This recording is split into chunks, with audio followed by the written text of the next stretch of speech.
All right, ladies and gentlemen, we're about to get started formally. This next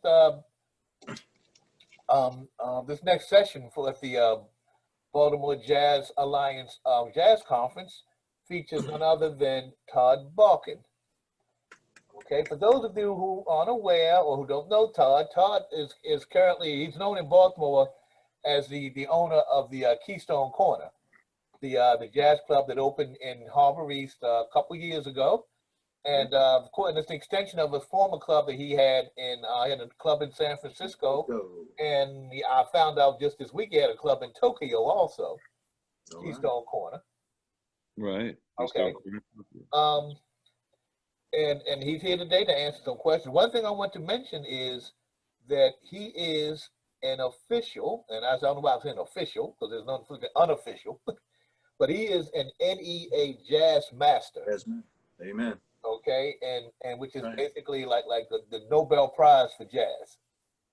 You know, you don't get any higher than that. Let you get hit or something. I guess you get the Purple Heart NEA Master or something. But you know, this is at the pinnacle. But one thing I wanted to hear, but for somebody who's lived jazz all of his life, he's got, you know, a dozen stories to tell, experiences and so on.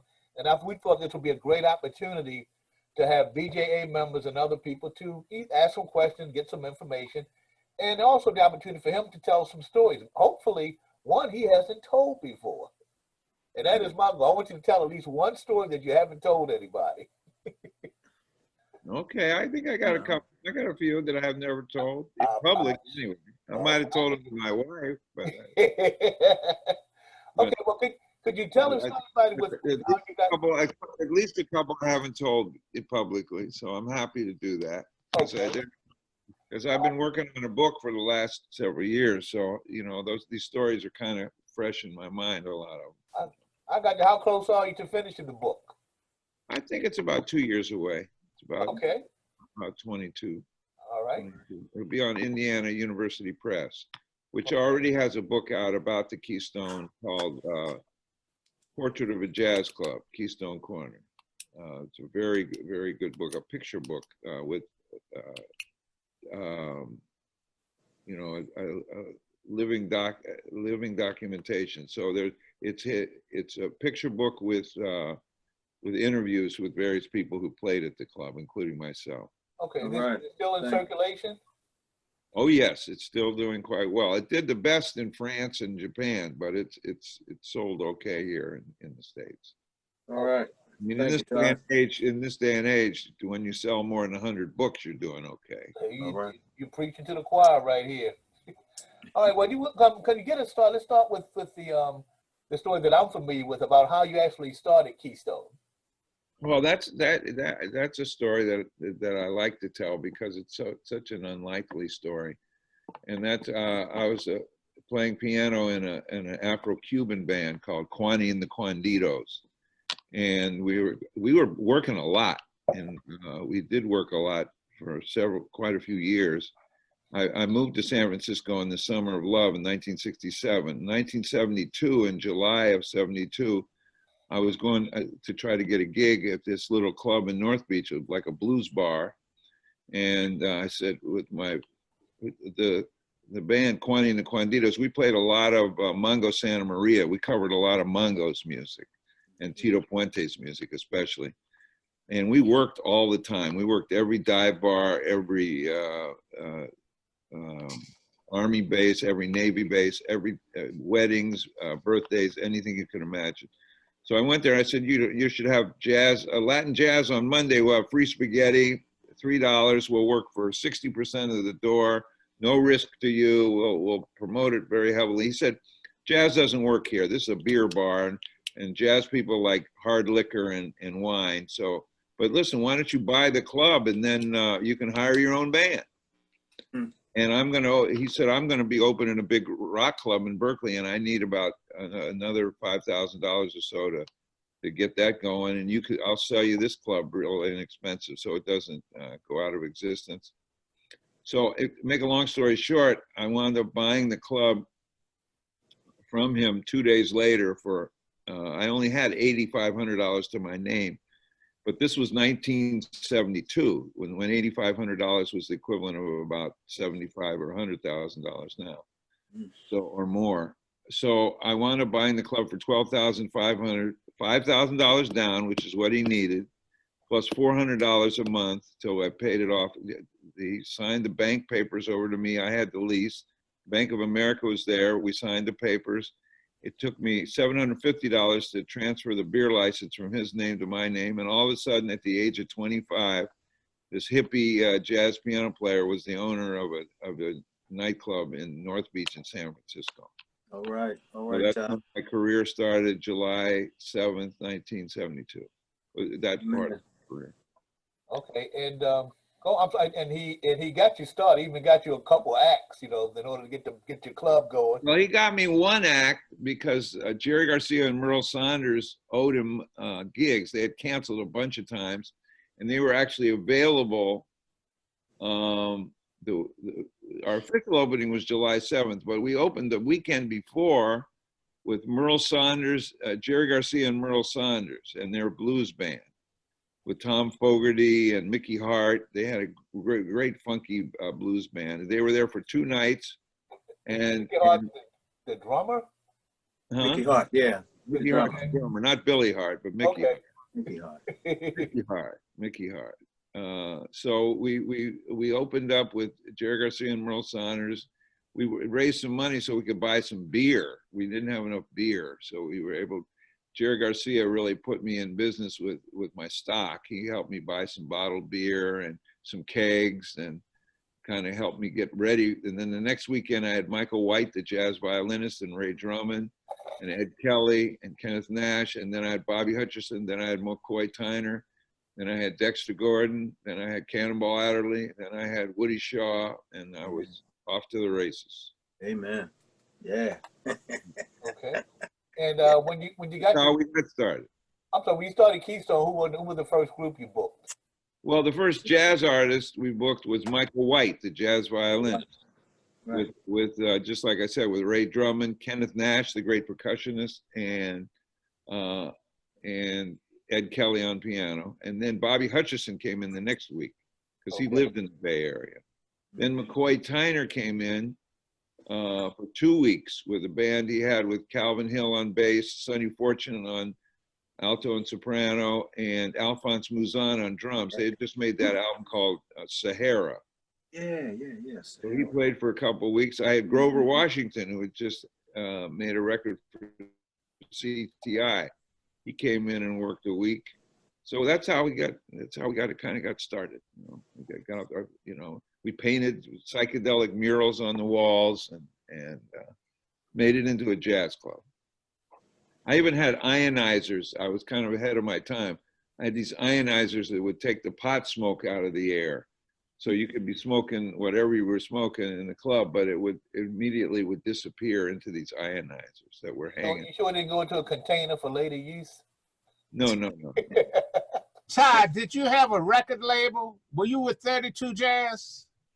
Yeah, I was the president of 32 Jazz. Yeah, because I've been in broadcasting for 44 years, and I remember your 32 Jazz label, man. You did a real good job, man. I really appreciate what you documented during that period. Yeah, me too. That was around 1999, 2000. That was when we had Jazz for a Rainy Day, and we had a lot. I got of, all that stuff. It's for some reason it survived the hurricane. I'm originally from New Orleans, and I had been with WW. I can hear that. I had been with WWOZ down there for 25 years, and I got wiped out in Katrina, and I relocated up here to the Richmond area. And I had some of those 32 Jazz series that, because you also had some Rahsaan Roland Kirk too. Yeah, we put some Rahsaan. Yeah. But I'm really appreciative of the contribution that you made along those lines, right? Thank you. Well, I produced about 800 records in my career. Yeah. So I have stayed busy in that realm. I'm sorry, you had a really close relationship with Rahsaan Roland Kirk. You want to talk a little bit about that? Oh, sure, I'd love to. And yeah, I met Rasan on a bus, on a city bus, and I was going to the Jets game. At one point, the Columbus Jets were a Pittsburgh farm team. They're now a Yankee farm team, and they're now called the Columbus Clippers. But I was going to a Columbus Jets game, and I just was going to a baseball game on a Saturday afternoon. And lo and behold, there was this guy on the bus with a bunch of stuff around his neck, and I didn't know what it was, and a long stick with a ball at the end and a Clarabelle horn at the top. And I was just kind of an intrepid little 9-year-old kid. I said, well, you know, I asked, his name was then Ronnie Kirk, but I asked him, I said, are those instruments you got? And he explained, he played a little nose flute for me, and he played a little whistle.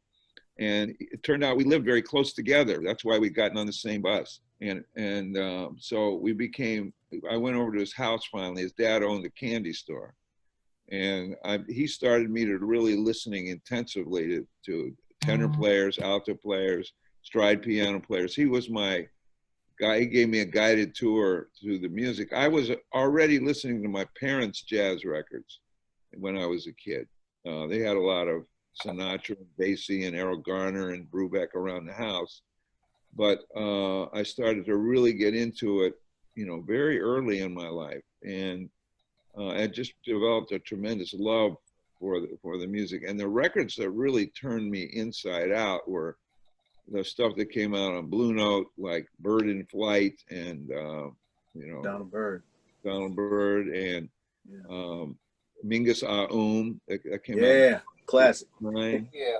That music had me dancing, and I had my own little stereo downstairs, and my parents gave me a lot of space. I mean, I must give them a lot of credit. Not only did they create a arts-friendly environment that I grew up in, and you know, I fell in love with Frank Sinatra, even Johnny Mathis. I mean, just the music really had my heart early on. And so I got a construction job when I was just a young teenager, and even though I only made $4.32 an hour, I was able to buy a lot of jazz records with my little construction money. So I mean, I had thousands of these LPs by the time I was 15 and 16 years old. And Rasan as my guide, and then eventually Rasan was working around in the Midwest, and I saw him again in Cleveland. I got to see John Coltrane, that quartet, quite a bit in Cleveland and in Columbus. And when I was going to Oberlin College, I would go for a whole week to Leo's Casino in Cleveland and hear that quartet with Coltrane, McCoy Tyner, Jimmy Garrison, and Elvin Jones. And it was a huge influence in my whole life. And the first concerts I produced were at Oberlin. And the first 3 concerts that I worked on I just was very lucky, and I feel all my life I felt, you know, a kind of destiny in my life that these things, I feel grateful, I feel blessed, because even though it's been a struggle to keep jazz clubs open and do things in jazz, it's not been there's a saying that if you want to make $1 million in jazz, you start with $2 million. That's I can make $1 million in jazz, but I've always felt real blessed to be able to be working with the music that I've dedicated my life to. And first concert that I did was the MJQ, and this is a story I've never told publicly.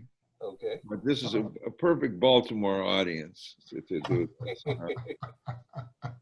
You got it, Todd. Milt Jackson was in the band, the MJQ. And I had to argue with the people at the Oberlin Conservatory. They wanted to give me a piano-shaped object instead of a piano. It was like they wanted to give me the piano that wasn't that good. There was a Baldwin piano there that wasn't that good at Finney Chapel. But I had to get in a big fight to get the real piano, the Steinway 9-footer, you know. So I got it, you know, and I'm fighting for my group, and we're putting on the MJQ at the Finney Chapel, and everything's going well. But they gave us a good piano finally, and the band shows up. I think the show was at 8 o'clock. The band, everybody, Connie Kay comes in, John Lewis comes in, Percy Heath comes in, but no Milt Jackson. No Milt Jackson. Well, he's on his way. Everybody drove from New York. They had another gig in Chicago the next day. They all drove, which is what you did in those days. And so, Milt Jackson, it's getting to be 7:55. And the dean of the music school is looking at his watch and, see, I told you, yes, guys, So I put the trio on. I put John Lewis, Percy Heath, and Connie Kay. No Milt Jackson. Well, I think Milt had been smoking some of those cigarettes that have no brand names on. They call them jazz cigarettes. Yeah. I think he'd been smoking one or two. And he missed the turnoff on the Ohio Turnpike and went past Cleveland, almost halfway to Indiana. Oh, So he and his wife Sandy, so they had to turn around and come back. They made it there about 8:15, 8:18. By the time I was sweating bullets by then, I was never so happy. I was pacing around backstage. My first concert in life, and I got no Milt Jackson. oh wow. First concert in life. I got a sold out house and no Vibes player. Wow. He showed up, and he did have his Vibes set up in the back of the car, which was lucky. So we rolled the Vibes onto the stage, and they played for another hour and a half, hour and 45 minutes, and it was a big triumph. But that was almost, that could have been a very short-circuited jazz career for me. I mean, that was, and with all due respect to John Lewis, that trio wasn't exactly the most, energetic trio in the world. It was nice music, but it was kind of very quiet jazz. Chamber jazz. Chamber jazz. So Milt came in there and played the Golden Striker, and we were cool. Right on. Hey, Todd, can I ask you a question? I actually have two questions. The first of which, do you know Ben Sandmel? Ben Sandmel. Right, he's a drummer and journalist down in New Orleans. No, I do not. Did you go to the Jazz Times convention when it was held in New Orleans? No, I did not. Okay. All right. My other question is, were you a matriculating student at Oberlin? Oh, I was. Yeah, absolutely. Yes. Okay. Yeah. All right. Can you explain matriculating? He was actually going to school and learning how to be exposed to jazz, but I wanted to throw the point in there because one of our very prominent New Orleans young musicians, Ben Jaffe, who's the proprietor of Preservation Hall, is an alumnus of Oberlin University. And also, they used to have a traveling group of students, and Doc Cheatham's grandson, the trumpet player, is also an alumnus of Oberlin. Right. Yeah, Oberlin has an incredible music school. Yeah, well, it's one of the earliest schools that offered jazz as a curriculum. Well, wait, that's not quite accurate. That's not quite accurate. I mean, with all due respect, when I went there, they actually threw us out of the practice rooms for playing jazz at first. Wow.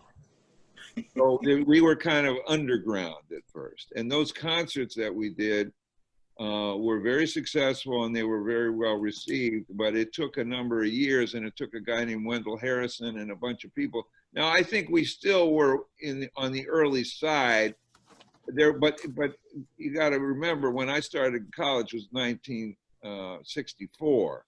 So it was not, that was still when a lot of conservatories were kind of dragging their feet. I think, by the time Wendell Harrison, it took another 15 years or so to get a real jazz program. Now they have a tremendous jazz program.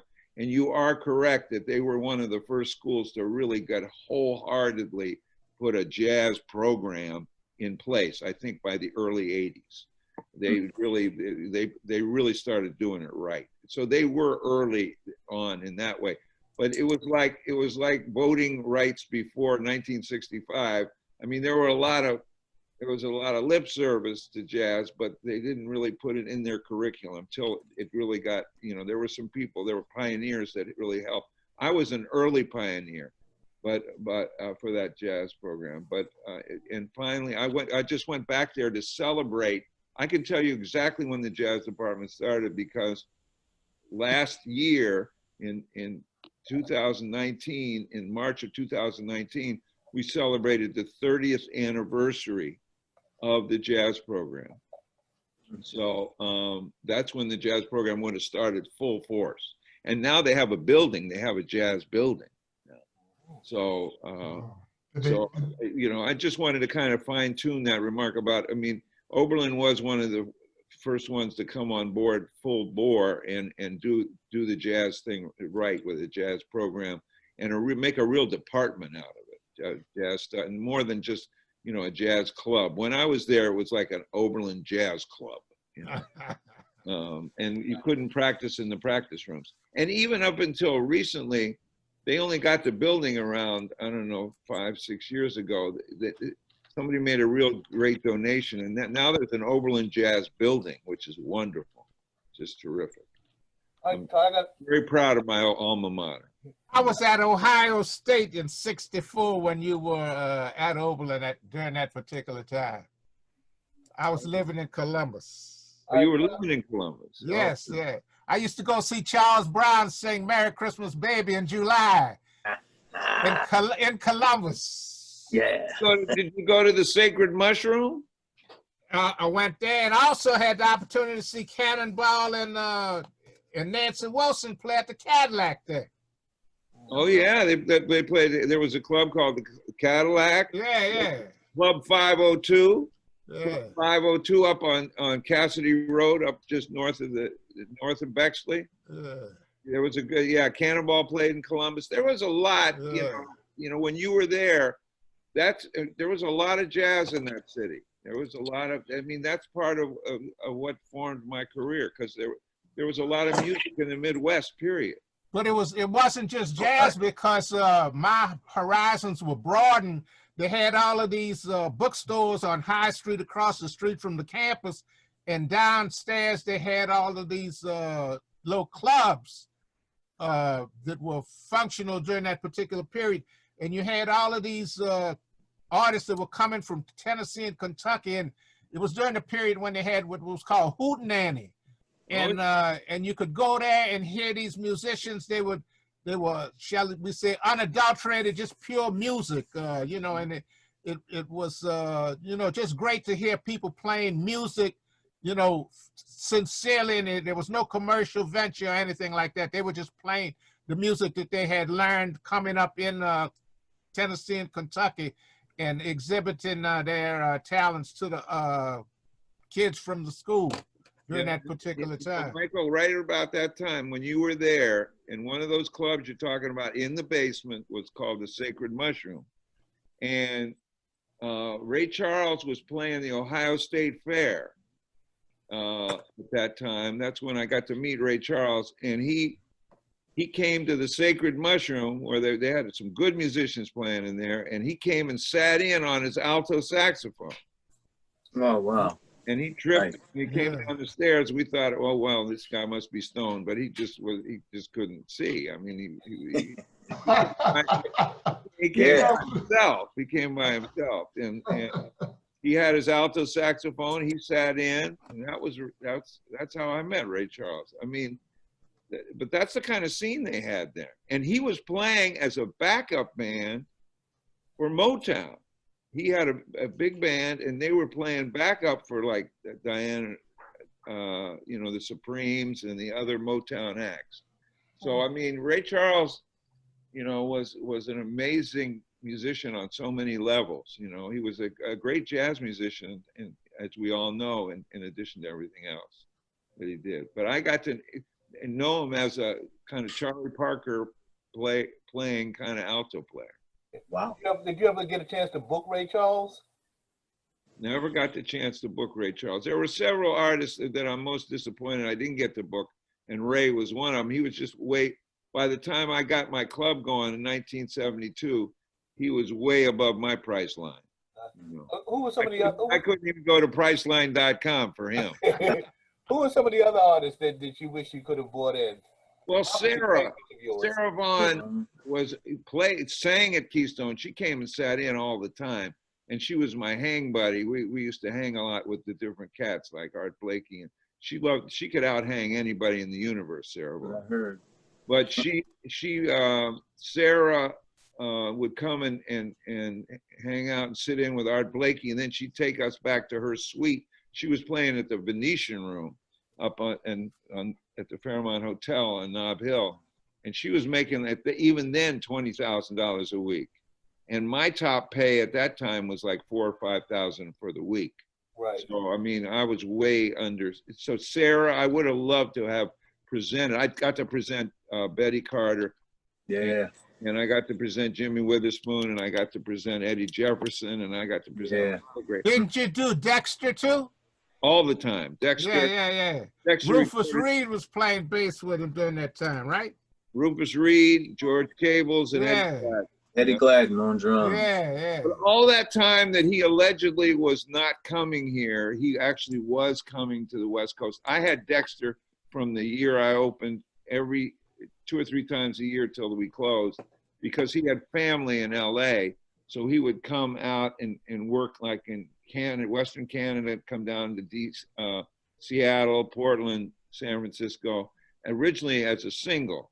But then in 76, he started bringing in that great band with George Cables and Eddie Gladden and Rufus Reed, you know. And Dexter recorded 3 live albums there. They're called Nights at the Keystone. Nights at the Keystone. Tangerine. Whoa. Tangerine. You got it. Tangerine, shoot. Oh yeah. Was that the label? No, that was a tune that they played. Okay, Yeah. I remember the Tangerine label. You know, No, this was a tune. they recorded on Blue Note. They recorded on Blue Note. Okay. And they were magnificent. But Dexter was an important part of the Keystone, and just a blessing. I don't know how many of you know Dexter very well, but he was a beautiful, beautiful guy. He really was a remarkable human being. Well, Yeah, I had my hand up. I had my hand up for a while. I guess Tyrone's not seeing my hand, so I'm just gonna butt in like everybody else is. All right. Listen, Steve, go ahead, Steve. All right. Okay. Testify.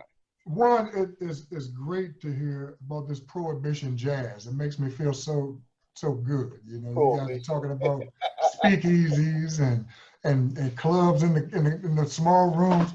Oh man, those were back in the days when these guys were really playing, and to be in a group of guys who've actually experienced a lot of that. I'm a little younger than you guys. It makes me feel real good. Mr. Barkan, Todd, I wanted to ask you, I might have missed this in the first segment. What instrument did you play? Piano. Piano man. Piano man. Yeah, but I played percussion too, and I played percussion with Rahsaan Roland Kirk, keyboards and percussion with Rahsaan.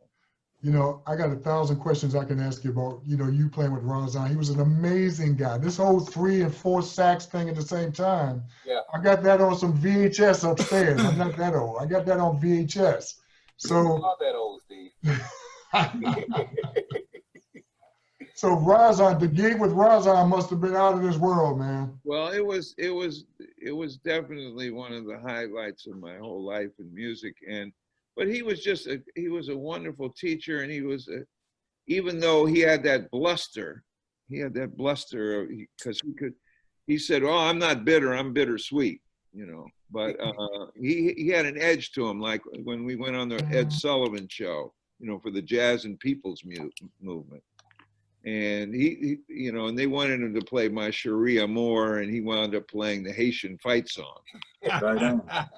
But Mingus, yeah, he had Mingus in the band. He had Roy Haynes, he had Archie Shepp, he had Cecil Taylor, he had everybody. Oh.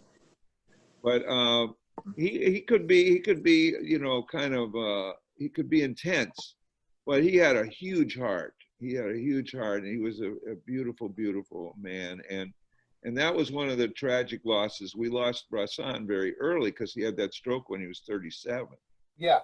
And He had a tragedy when he was younger, though, right? He was blind, but he wasn't born he was partially sightless, and then he was made all the way blind. They put the wrong ointment in his eye, eyes, and he had some tragedies he dealt with. Didn't you have a story about Rasan with you and him in record stores? Oh yeah, I used to take Rasan. Well, it was a tremendous learning experience for me, but I used to go to record stores with him, and then he would make me read the liner notes. I'd have to read everybody who was on the record, and then if he wanted, I'd even have to read the liner notes if he wanted to. That was part of my job. You know, I mean, I just was happy when he came to town. Like, he would never play for less than 2 weeks. I would put a record player in his room, and a little portable record player with 2 great speakers, and give him about 30 albums and just let him go to town. But I would read records to him, you know, and we go to Tower Records and be there for 3 hours. Tower, yeah, I remember Tower Records. Tower Records. Yes, sir. In Columbus. Yeah, I just had a Rasan Roller Creek flashback that included Major Holly. Oh yeah. Yeah. And one last thing. Yes, sir. I just want to thank you for converting over during this pandemic. I just got a call from Gabriella. Yes. You know, and Gabriella said, Mr. Everett, we just want you to know that we've reserved your seats to see Roy Ayers. And if you don't want to see him, we're going to give you a complimentary ticket or streamline so that, and I'm just saying, I'm looking at the man on video right now, and he's still working behind the scenes. Oh, yeah, absolutely, man. But so thank you, sir. Listen, today, before I saw you guys, I did 6 hours of phone calls. 6 hours of phone calls, because we're calling every single customer who bought a ticket for Roy Ayers, because, you know, he was supposed to come in March. Then COVID came, and we had 3 sold out shows that we had to postpone. Then we postponed them till July, but then the COVID was still pretty strong, and Roy was nervous about coming, so he couldn't come. So then we had to postpone it again till this weekend coming up. So we have called everybody like yourself, and you know, a lot of people don't want to answer their phone or don't even respond to emails. So then we have to, you know, if they don't respond to a phone call, then we try to text them. And, you know, we're trying to get every single person, because we don't have, fortunately, enough people are willing to watch at home, so we don't have to just say you can't come. Because, you know, we only have about 80 seats now. We've got about a third of the club that we can sell. So for COVID, you know, for doing things right and having everybody socially distanced. And fortunately, we got a good sized room, but we can, 80 people, it's really safe and totally. We have HEPA filters and plexiglass panels between the booths, and, you know, we're doing everything to try to make this right, so we get through this difficult challenge of a time. Yeah. But you mentioned this, the selling out Roy Ayers. I'm going to get back to that. Who was the first group that sold out at Keystone when you took over in Baltimore? Ron Carter. Ron Carter, yeah. That was the first. That was Opening night. Opening night. Yeah. Outside of opening day, who was the next group? Next group is sold out. Well, Kenny Garrett sold out on a Saturday night. Okay. Kenny Garrett sold out on a Saturday night. Norman Connors sold out. That's who it was. Yeah.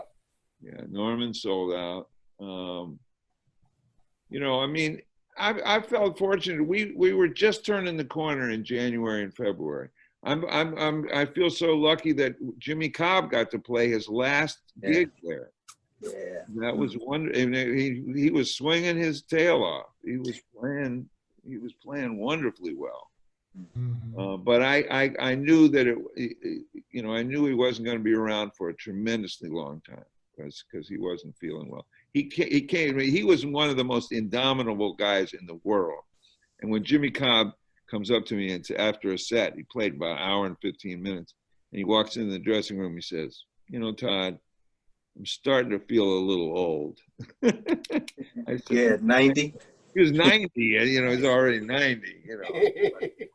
I said, "Well, Jimmy, you got every right to do that. I've met how many thousand sets have you played, you know?" And he never complained about anything, never. Now you also worked at well, I don't remember the exact title you did book acts, but you were program director for Dizzy's Club at Lincoln Center. No, I created that club. That's my Okay. baby. And I was a programming director of Dizzy's Club. It originally was called Dizzy's Club Coca-Cola. We Right. built it in 2004, we opened it up, 2004. And originally we had a women in jazz festival, but then that got changed to a Generations in Jazz Festival, which is still there. Every September they have that Generations in Jazz Festival, except this year they didn't have one because they still aren't open. They're still only doing streaming. We're very lucky here in Baltimore, even though this is the third time I've been open. A lot of the places in New York have never opened, you know, so, and the only other club open around here in this part of the world is Chris's Jazz Cafe in Philadelphia. And they've got about 30 seats. Oh, yeah. You know, Chris is not open. Spike Wilner, who I was just on a panel at the Philly Jazz Summit, had a panel with Spike Wilner and I, and the guy from Chris's were on. And so I got to learn a lot more about what's going on in Philadelphia. But Spike Wilner just added 15 seats. Now he can have 15 people.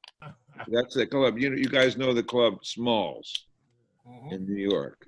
Smalls and Mesro are the clubs he owns. He's kind of one of my proteges. He's a beautiful guy, originally from St. Louis. Yeah, they were at the conference trying to figure out some ways they could get slip people into the clubs in New York.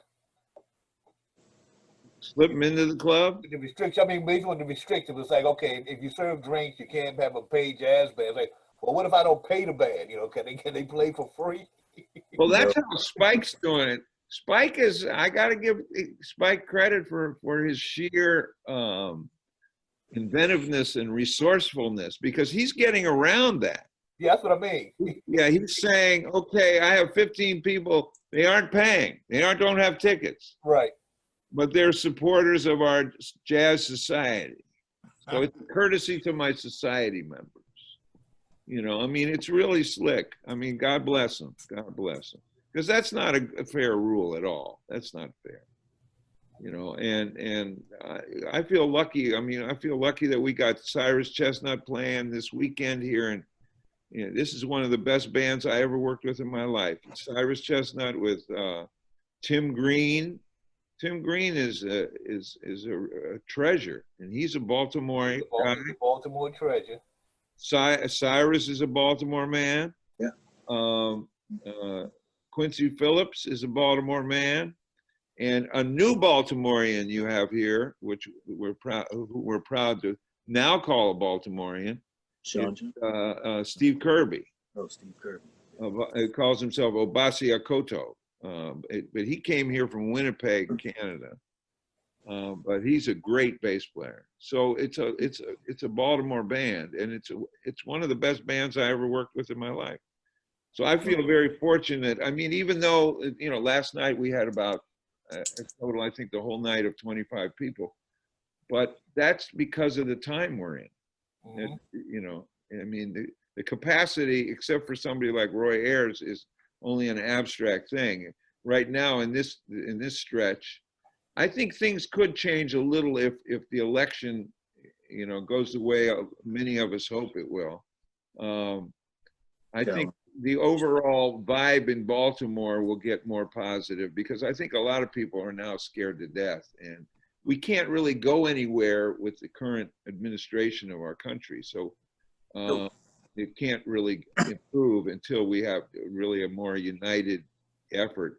It has to be like it should have been, and could still be, kind of more an attitude like what happened in World War II, where a leader appeals to each of us, our humanity, our shared humanity. Let's make these sacrifices for the good of all. For the good of all. It would have been a lot easier to get. We wouldn't be in the position we're in now. We would. So we're hoping for that, and I think that'll help. If that, God willing, and it's able to happen, I think there's going to be an improved disposition. You know, I think people are going to feel a little more confidence about going out, even though it's going to be the winter's not going to be easy. But that was that. I don't think so. but I think there's going to be a little more positive energy around. So I'm still hopeful. But Okay, see, that's what I wouldn't have lasted as a jazz club owner for 56 years if I weren't an eternal optimist. Okay, 56 years. Whew. do we have any questions from the peanut gallery? When did you become an NEA jazz master, Todd? What year? 2 years ago in April, All right. in April of 2018.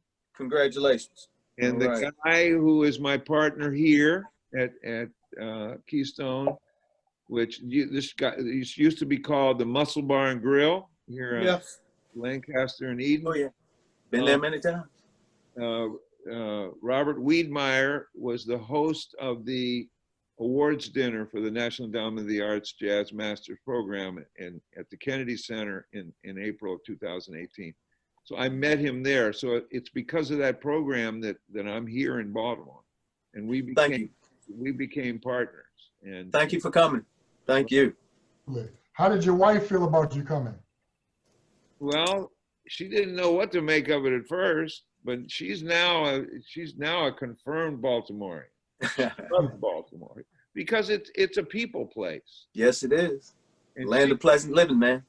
She and I were a classic New York couple because she was a very successful sales lady at Bloomingdale's, so she's a people person, and I was at Jazz Lincoln Center, and so we met.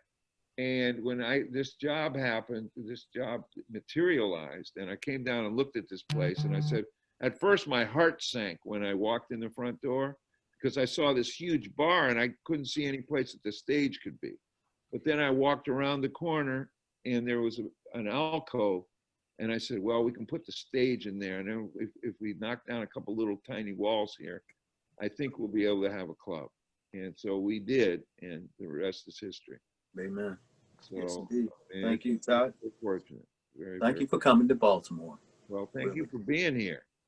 And, you know, I think one of the things that I wanted to communicate is to people that love the music. I think it makes a big difference, even if you can just get, you know, one stream a month or something. I mean, I think it's still going to be rough for the next 6 months to a year. I mean, it could last almost a year, but at least the next 6 months to a year, that we're going to still be, you know, fighting every day to, you know, to keep above water, and which is what we're doing now. And I agree with you on that note, Todd. I mean, not just as a member, maybe it's one of the reasons I'm a member of the Baltimore Jazz Alliance, but I like to do something, like you said, jazz related, minimum, like you said, once a month. Either I'll do a stream, or I actually just went to my first live show at a spot in Severna Park. One of our members had a singing gig there. And then as soon as I found out, yeah, I'll be there. You know, because I wanted, you know, you want to do something. And, you know, you got to keep it going. Right. But then here's this question. I think the expression I used to hear all the time was, you know, if you work doing something you love, you know, you never work a day in your life. Do you feel that way? Yeah, I feel that way no matter how bad it gets. I mean, you know, or how stressful it gets. I feel that way. I never, I have never lost that feeling in 50. I started in 1964, so it's about 56 years. I would say, you know, I've never felt like it you know, it wasn't a blessing. And it wasn't, I mean, I know the difference between working construction and working, presenting music, and there's a big difference. Yeah, I hear you. Well, as 100% Baltimorean, which I call myself, I want to welcome you because it's like what you are doing is something that's endemic to Baltimore, and that is holding on, keep working, keep pushing, and knowing that, you know, tears may come in the night, but joy comes in the morning. And I really do appreciate you being here. I appreciate what you've brought to us. And coming from a place of the Sphinx Club and the Bird Cage and the old places in Baltimore that survived. Closet. I heard a lot about the closet. Yeah. Henry Baker's place, the Closet, yeah. The Closet, yeah. Woody Shaw was down there. Gary Butts. Oh yeah, oh yeah. Yeah. Gary You- Butts. and Billy Murphy played drums. Yes. Birdcage. Johnny Excellent. for life. You Yeah. know. He's become a friend. Billy Murphy's a good guy. Yes, he is. Went But to school with you his sister. continue the tradition, and we welcome you with open arms because you are one of us, and thank you for being here. I just wanted to Amen. say thank you. Rena wants to say something. Lady Sweetwine. She's got to hit her audio button. You on mute. Renee, you on mute. Okay, sorry about that. There you go. All right. Mr. Barton, name back in your early days one of the big time female vocalists you had at your club. I know you mentioned Sarah Vaughan, Yeah. but was it any? Just to sit in, but the biggest name jazz vocalists we had were Esther Phillips, Okay. and Betty She's a Carter, Betty. Eddie Jefferson, Ernie Andrews, Ernie Andrews, yeah. What Mr. about Sweet. Marlena Shaw? Oh, Marlena wow. Cross was at the Keystone, Listen, I saw Ooh. Gene Carn not too long ago. Okay. Oh, yeah. Warren Yeah. and Dee Dee Bridgewater both sang at the Keystone. Yeah, Dee Dee. Michael Henderson was there. Please don't tell me I missed Frida Payne. She's coming here. Yeah. Yeah, she's coming. November 12, 13, and 14. You didn't miss her yet. I need a table, Todd. Only woman. You got it. You got it. Yes. Got it. Yes. Frida Payne sounds good, man. Frida Payne sounds. I've heard Well, That's not I all haven't- that sounds good. She I looks haven't good. heard Esther Williams' name in a long time. She's a Esther great Phillips, singer. Esther Phillips. She didn't make it as big as everybody else, but I know some of her music. Little Esther. Oh, little Esther. Well, she was kind of a pop star, though. She didn't make it as a jazz singer per se, but she had a big hit with "What a Difference a Day Made" And I love him. She did an excellent version of that Beatles tune. Wow. Wow. Yes. Yeah, she's really nice. She did some Gil Scott Heron. She's a great singer, man. Wow. Little Esther. Little Esther. I'm surprised she's still around. I remember seeing her and Freddie Hubbard and Stanley Turrentine on a group show back in the Houston area in the early 70s. No, that was a CPI show. That was a CPI record show. Yeah. Wow. And I was a road manager on a bunch of those. You're making things happen, and Somebody has some audio spilling over back there. Oh, that's me. You know what? Okay. I'm doing two things at one time. Okay. Sorry about that. It's all right. Thank you. Frida Payne. Frida Payne. Esther Phillips, didn't she pass away though? Esther Phillips isn't with us anymore. No, she's gone. Yeah. No, she was a larger than life character, but I loved having little Esther. And Betty Carter really, I feel very, very close to, because Betty, Keystone was part of her comeback. And All she right. came back and she played 10 days at Keystone Korner, which upset the world. I mean, before she even opened in New York, she played the Keystone. And she was tremendous. And we remained close till the end of her life. She always had a great rhythm section, Todd, too. That's how I met Louis Nash. Right. When she came to Annapolis years back. Curtis Lundy, you Right. know. John Hicks. John Hicks Yes, was John Hicks. Man, that rhythm section would kick it and then slow it down to a real slow ballad, you know. Betty was just incomparable. She had the finishing school that she took up after Art Blakey passed, and there wasn't any more jazz messengers, so you couldn't finish from the school of Art Blakey's jazz messengers.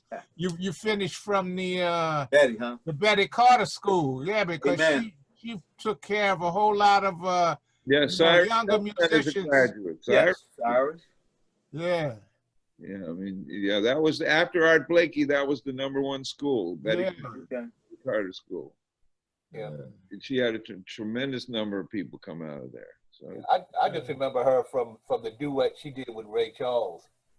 You know, Oh yeah. I grew up with a lot of, and even today, I have a lot more friends that are into soul music than jazz. And you know, they talk about Marvin Gaye, Tammy Terrell. They're like, "Isn't that your favorite duet?" I'm like, "No." Well, Betty yeah. Carter, Ray Charles is still my all-time favorite duet.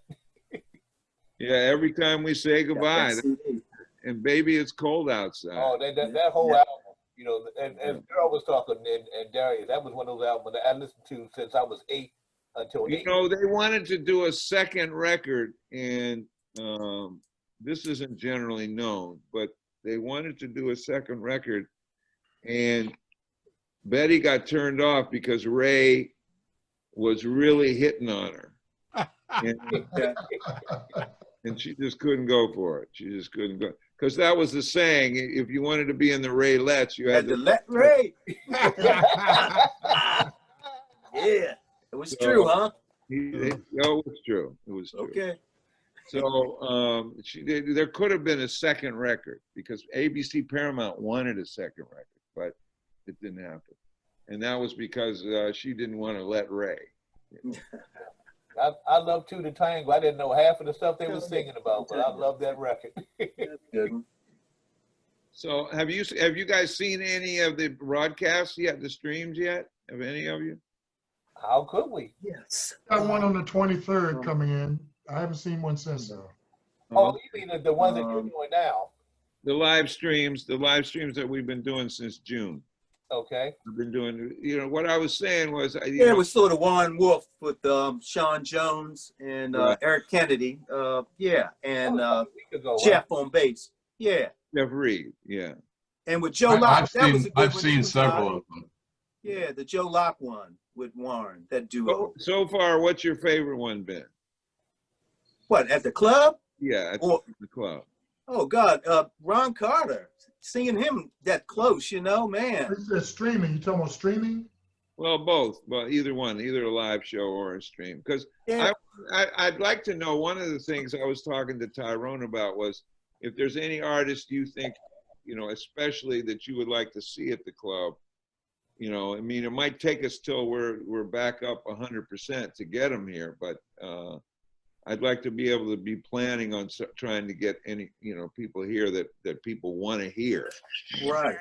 Thanks for bringing in Cindy Blackman, Todd. That was a joy. I saw her twice down there. Well, she wants to come back. She's going to come back in this month, but it's hard getting in and out of Hawaii. That's where she lives with her husband, Carlos. Okay. Yeah. So they're going to come next spring. They're going to come. Saw her there twice, and thank you, Todd. Man, she reminds me of Tony Williams. I'd love for you to bring down Sheila Jordan and Cameron Brown. Okay. Cameron Brown. You know, the last time I saw Cameron Brown was with George Adams and Danny Richmond, and Don Pullen. Yeah, I'm writing that down for you. Sheila's one of my dearest friends, and we can do it. Well, if you ever want to do something as a treat for me anyway, Cameron Brown played with Kenny Asher. Do you know Kenny Asher? I sure do, songwriter. Yeah. So he and Kenny were in the jazz group of the year, college jazz group of the year in about 1965. Wow. And they played together for a little while, but they haven't played together since. So I'm still friendly with both of them. I was at college with them. Played with Cameron a few times. They haven't played together since. It would be, and Kenny might be a draw, Todd. You know, You and Me Against the World, the Muppet song, which he wrote. So that song, You and Me Against the World, just kills me, man. Yeah. So are we going to be able to hear from Bertrand? I noticed Bertrand's over there. You got to turn off your mute button. Bertrand. There you go. Thank you. Yeah, I just put my picture up. I didn't think I'd be talking. How are you, Todd? Good to see you. I have been watching all the live streams. They're wonderful. I watched the Carl Grubbs with the Doiseys. Oh my God, that was fantastic. That was one of the best concerts that we had in the last 2 years. That was an exceptional concert. It really was. Yeah, and actually, I made a YouTube clip which will be on. I'm going to put on our Facebook page. That performance of the Harbor Suite that they did with the two Doiseys. touched my heart very deeply. It was very moving. It was really, really beautiful. Those two are the future of jazz. They are so good. And I've been hearing them for 10 years. Every time I hear them, they get better and better and better and better and better. Yeah, Exceptional players. The Dorsey. But I like the Bobby Watson was great too. And I watched a bunch of that. I watched a lot of the live streams. I'm kind of the guy who's getting used to doing that, and it's kind of nice to not have to get out all the time. So I can't really, but I hope one day I'll be back. What I'm trying to tell my our family here is that, even if you can do it, once a month or when, how much ever, it really helps. That little $10 really helps us. It just helps. These days, it takes the combination of the streams and the limited ticket sales to kind of just pay the band, and that's what's making it possible for us to continue. Yeah, and there's places that don't pay the bands at all. They just hope to share the tips later. So right. But I'll be honest, I'll give you one advice, and I'm talking to a lot of people. Even after it's all over and you're back to full capacity, I would always have the live stream option, because you can touch the international audience. You could, if you market it right, you could tell in Europe, we're going to have so-and-so. I mean, you bring in some of the big names, they can watch them, because those guys won't be able to travel to Europe for a long time. This may be the only way the European market is going to be able to see the artists is by watching live streams from American venues. This is an idea to keep in mind, I think. And the Asian market too, don't forget. And the Asian market. The only problem in the Asian market, but I know a lot of venues have planned around this, is the freaking time zone difference. So I have a friend to say, oh man, I forgot to watch because I was in bed. 12 hours. They don't always think they can go back to it. Whereas Europe is only 5-6 hours away, so it's still plausible. We've been doing our streams so they last 24 hours. Right, exactly. That's what you've been doing, and a few other venues do that too. I think the Smoke in New York does the same thing, right? So that idea, but yeah, any market. But I think especially, I mean, Todd will know this, Europe has always been the biggest market for jazz. It's like all musicians say, I make my big money going over to the European festivals in France and a couple other countries. I think even after things get better, tours will not be that easy to put together. There'll be a lot of wariness. A lot of people will be looking at their checkbooks. We lost a lot of money with the cancellations. Can we afford to book these big guys again and put this? We plan on keeping the streaming going forever. Yeah, I think that's one of the unintended or unexpected benefits of this. I know I probably wouldn't have streaming to this day. Not been kind of mandated by, necessitated, absolute, urgently needed to do, in this kind of current climate. I mean, and I wouldn't be watching them to this day. I knew that Smalls was doing a bunch of things, and I was never tuning in because I'm always out at a live show. I always said, if I ever break my leg and I'm stuck at home 6 weeks, then I'll watch the Smalls broadcast. I didn't think it would be a pandemic that would get me to do that. So there you go. No, but the streaming's here to stay. Now that it's happened, I think I think you should keep it going. If the cost is not too much, which I suspect it's not that bad, it's a good thing. No, it's not. It's not that prohibitive. And you have people, I've heard other feedback, people who have been wheelchair bound, things like that, who could hardly ever get out. They're loving it. They're hearing more live music than they've ever heard before. That's so there's a whole other audience. I'm sorry, but yeah, but we're getting after we actually passed the end. So Todd, I'm going to give you the last word before we adjourn here. Is there something else you'd like to say to the people? Time of the show. Well, I'm going to tell you that Cyrus Chestnut will be on tonight at 7:30. 7:30, okay. With Tim Green and then Roy Ayers. Now, one thing about Roy Ayers that, which I would appreciate us helping get the word out around the world. This is the only gig that Roy Ayers is going to play all year. Wow. And it's here in Baltimore. Good point. Yeah. So I just want to be, and I know he's got a lot of fans in England. And Bertrand, or if anybody has any suggestions on how I can get, some British, some word out to the British jazz fans. Because Roy Ayers has a tremendous following in England, particularly in France. Yeah. But this is going to be his only, and so we're going to stream all 6 shows. I can help you with that, Todd. It's Katya. Oh, okay. I will send you a contact in London. All right. That's Arcacha. Okay. Thank you. Thank you. All right, guys. And again, Todd, thank you again for doing this. This was very enjoyable. Thank you, Todd. I'm thanking Baltimore Jazz Alliance for the Thank you, opportunity Tyrone. to put this presentation on. Thanking all the Hey, audience members. Bright moments. Bright moments. Bright moments. Yeah, and I'm going to end it, Todd. Can you end it on your catchphrase? If you take care of the music, what is it? Music will take care of you. Take care of the music, and the music will take care of you. Amen, Todd. Right. Yeah. All right, Peace, guys. brother. Everybody, good luck and stay safe. Yes. And we'll Okay. talk soon. Okay. Talk to you all Take soon. care. Bright Bye-bye. moments. Good night. Thank you. Good night.